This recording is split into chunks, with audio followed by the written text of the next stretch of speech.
Hey y'all, okay, I'm not gonna have the computer thing in this. This is just basically there's a good news, bad news thing coming on for Android, and I get what Google's thinking, but there's a certain thing omitted from this. You know, when you go into Google forums and people are talking about this, you know, it's very clear what country you're in and whether or not you think this is a good thing or a bad thing. When you start going, oh, this is going to suck for the U.S., all the people in Europe are going, oh, wait a minute, they're just adopting the same model they're using in the EU that's working great for them. Y'all like it. Okay, this presupposes something. This presupposes that the U.S. has a good cell phone carrier. Europe and a lot of other countries, all the various countries in the European Union and a lot of other places around the world have great cell phone companies. They really do. They have cell phone companies that acknowledge that once a cellular network is built and the towers are standing and up and everything's good, that their costs are largely fixed, which means bits are bits. So this is how much it costs us to provide Y data and have this much bandwidth and so on and so forth. And yeah, they'll throttle you down after you exceed blah gigabytes and other things, but they don't go, well, here's the price for this, and then this is this much, and then this is, and this is, and this is, and this is, and this is, because, you know, their costs are fixed. Their costs are the cost of the towers, the electricity, the bandwidth, and everything else, and they just adjust based on that. Oh, no. That's not how it works in the States. How it works in the States is, okay, how can we triple our profits? I know, we'll triple our costs. No, wait a minute, our costs are fixed. We'll triple our price. That's it, that's the formula. This also gets worse when you consider the fact that and overall in the States, smartphone sales are actually down. They're across the board. It's not Apple's down, BlackBerry's down, Android's down. It's like overall the number of smartphone devices being sold in the U.S. is down, and it's down because of this bullshit from the cell phone carriers.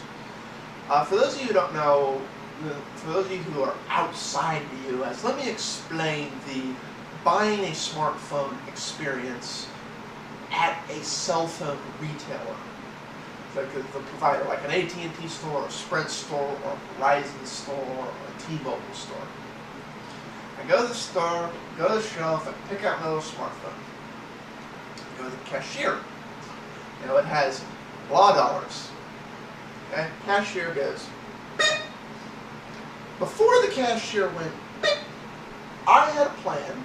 It's an old plan. It's a plan they don't offer anymore.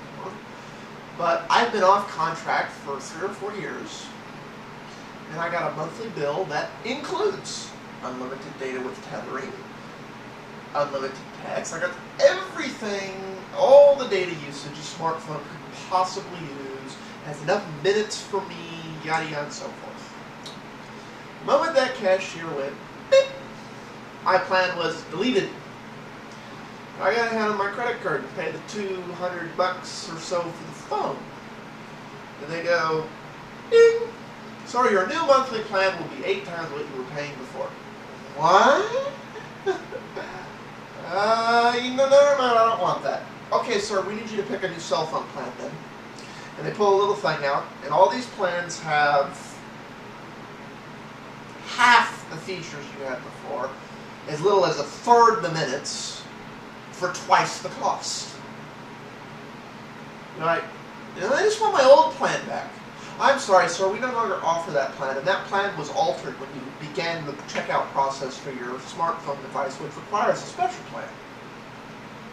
Why does it require a special plan? Oh, well, sir, you need data. My old plan had data. Oh, no, sir, you need special data. What's special about this data? Did it come from the magical pixie fairies of the data land? Sir, satire is not appreciated.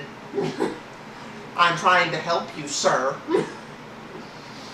And that's the general experience. A, they don't give a crap. B, it's not. So,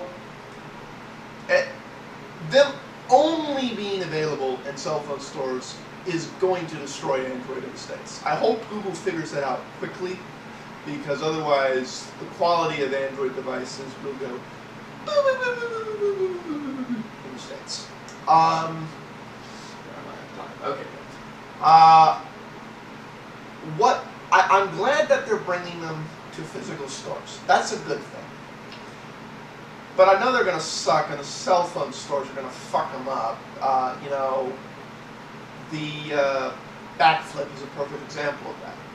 A Google phone without Google search, an Android phone without the ability to run unsupported apps, without the ability to control my search criteria, without the ability to mess with any of the advanced settings of an Android phone.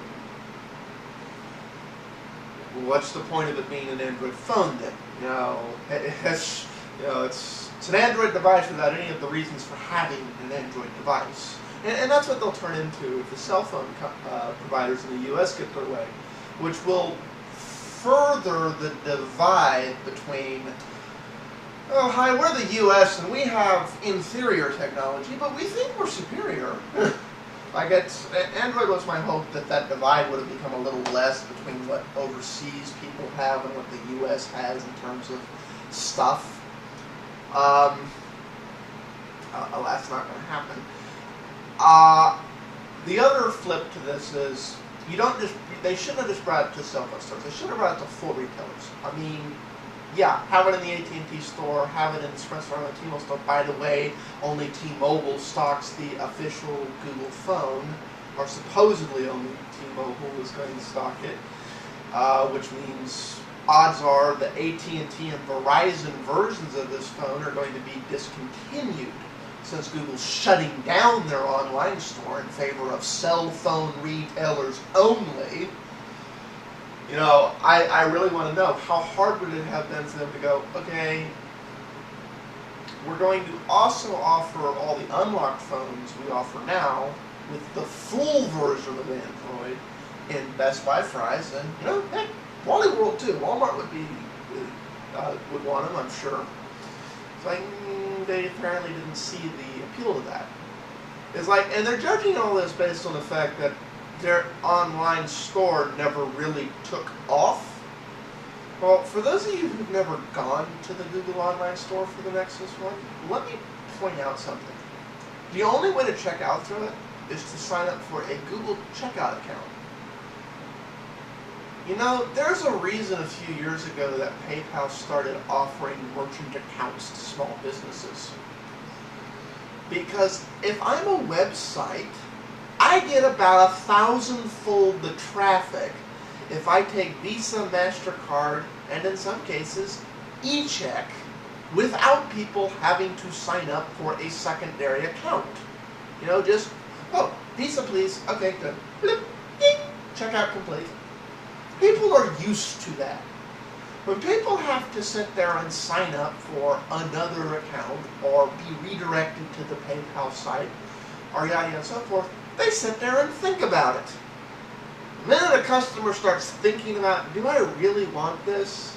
You're going to lose 9 out of 10 of them, if not more.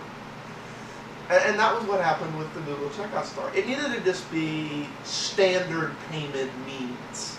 I realized Google made more by having it be their own proprietary in-house checkout thing, but really, how much would it have been for them to set up a merchant service for themselves and just take standard Visa, Master, Discover, American Express, and eCheck? So, you know, clear feedback from people. They're both outside the States and inside the States, because I know we got both sets here. Do you think this is going to hurt Android? Do you think Google has lost their mind? Do you think I'm being paranoid? Do you think they're going to figure out a way to salvage the unlocked phones so you can still get the Google phone for carriers that don't want to stock it? Or do you think I'm justifying the fact that, oh dear Lord, the U.S. is going to lose out again thanks to the cell phone providers of the U.S.? Like, we were hoping Google was going to save us from this, instead they've dropped the ball. I'm up on time. Peace out all.